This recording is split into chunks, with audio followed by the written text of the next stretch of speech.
Okay, so I am doing a blog about my tummy tuck journey. And the reason I decided to do that was because when I was researching this whole thing myself over the past, I'd say, good 6 to 8 months before my surgery, I really couldn't find a lot of information. Since my surgery, I've come across a lot of people who do it like this on video, and so I thought I would do a couple ones on here just to kind of it's easier to hear things from people's mouths than actually read them. I'm one of those people. I'm an open book. I don't keep much to myself. Most people who know me know that. So I guess the reason why I chose to do this, you know, a lot of people will tell you you're just vain, you just want to look better, that kind of stuff. And, you know, of course, everybody wants to feel more comfortable in their clothes. They want to look better. But, you know, also, here I am. I'm 32. I have 3 children. And I have a stomach and muscles that are just way beyond what they should be. I don't have the abdominal support to go outside and play with my kids for a longest period of time, or to garden, or do any of that. I just don't have the abdominal support in my muscles. They were weakened from having 3 kids, 2 C-sections, and then there is the cosmetic part, which, you know, I had rolls, you know, a chubby bubby belly button, you know, fanny pack around the waist, all that kind of stuff, and I wanted to get it fixed. So I started to research doctors, and had asked around, talked to people, looked on online sites. There's a really good one called realself.com that you can, people review doctors and you can get good reviews from there. I chose Dr. Robbins in Des Moines Plastic Surgery to do my surgery. He has a free consult. You can call him to a free consult. I went in and talked to him about doing the surgery. I did have some pretty major muscle repair that he needed to do.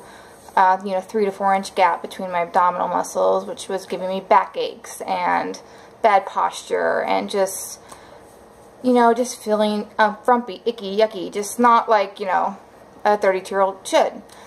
And so that's kind of why I chose to do this process. I kept it to myself for a really long time. I've been probably talking about wanting it done since I had my youngest child. He's 5. But I kind of kept it to myself. Most of my friends or family that did know about it were like, yeah. But the money the right amount of money came around, the right amount of time came around, and it just, everything lined up. And, you know, when all those line up just like that, it's just a sign to go for it. So that's kind of what I did. And I'll kind of keep this short because I'm on my phone, but I'll kind of go over some of the stuff we did pre-op. You know, you need to be within 10 to 15 pounds of your goal weight. So, you know, if you have 100 pounds to lose, don't go see the doctor and consult on that. You need to get to where you're wanting to be. A lot of people do choose to have liposuction at the same time on their hips, thighs, flanks. I did not choose to do that. So if you do see my pictures out there, I do have a little junk in the trunk, a little extra side baggage there, but, you know, I think a little hard work and some time in the gym will, you know, get that where I wanted. I didn't really feel justified to spend all that extra money. I've been out there with how much it cost. It did cost me almost $8,000. That's a big chunk of change. But we have been saving and planning for years.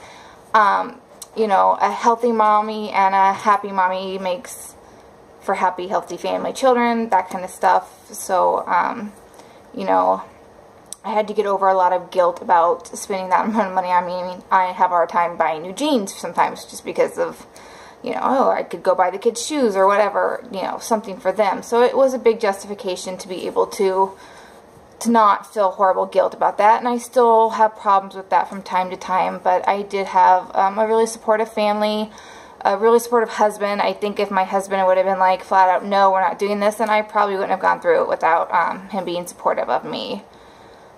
You know, I did for the longest time, right up to my surgery date. I had my surgery on March 20th. I kept this to myself a lot. I didn't tell a lot of friends, family, church members, that kind of stuff. I told a few other mothers I knew that I thought would understand. But then once I had the surgery, I just decided I didn't have anything to hide, I didn't have anything to be ashamed of. It's kind of obvious I had something done, so I'm just not a closed, quiet person. I'm loud, I share, I don't keep things to myself, I'm an open book. I'm just one of those people.